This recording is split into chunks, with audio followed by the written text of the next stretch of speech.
Bonsoir à tous, je vous salue dans le nom du Seigneur. Je suis heureux de témoigner de ce que Dieu il a fait dans ma vie. Moi j'étais un garçon que ma vie c'était sortir, faire du mal aux gens, profiter, raqueter. Je me prenais pour je sais pas qui. J'ai commencé à fumer la cigarette, j'avais 11 ans.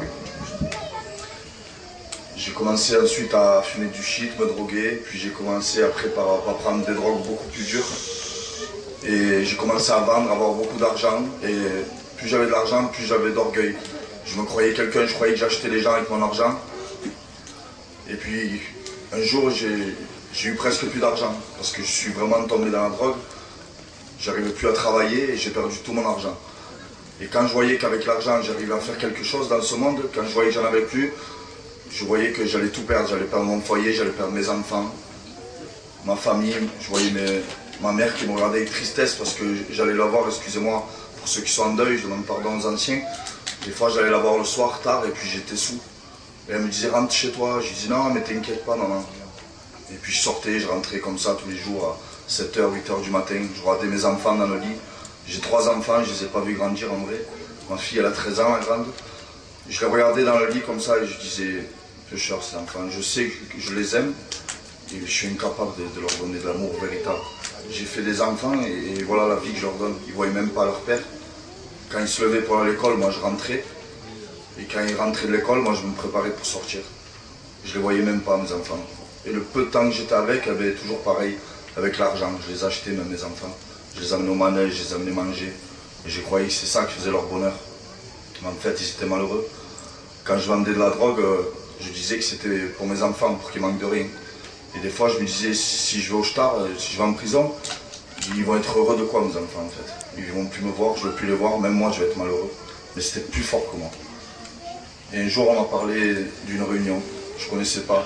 Moi, je croyais à Dieu, mais à ma façon, j'étais catholique. Je croyais à Dieu que quand on mourait, voilà, on allait être jugé, t'as fait bien ou mal. On me pesait et puis on partait au paradis ou en enfer. Je pensais que c'était ça. Je pensais, parce que si j'étais sûr, je n'aurais pas fait tout ça. Je disais peut-être s'il y a Dieu vraiment. Et un jour, on m'a dit, viens dans la réunion. Et j'ai dit, je viens. J'ai été dans cette réunion, je ne connaissais pas du tout. Jamais j'avais été, jamais. J'ai entendu les cantiques, ils ont touché mon cœur. J'ai vu la beauté que c'était de chanter pour Dieu comme ça. C'était pas comme dans l'église catholique où on ressentait rien. En fait, là, en vérité, ça m'a touché mon cœur, les cantiques. Et ensuite, j'ai entendu des témoignages. Il y a 2 personnes qui sont venues témoigner, et ils ont témoigné ma vie. Les 2, c'était ma vie. Et la personne qui m'a amené à la réunion, j'ai dit, c'est lui qui a dû dire que je venais. Il a dû dire, vous dites ça, vous dites ça. Et en fait, c'est pas possible parce qu'une demi-heure avant, je ne savais même pas que j'allais à la réunion. Ensuite, le pasteur a prêché, l'homme ne dépend pas de ce qu'il possède, même en grande abondance. Moi, j'étais en train de tout perdre.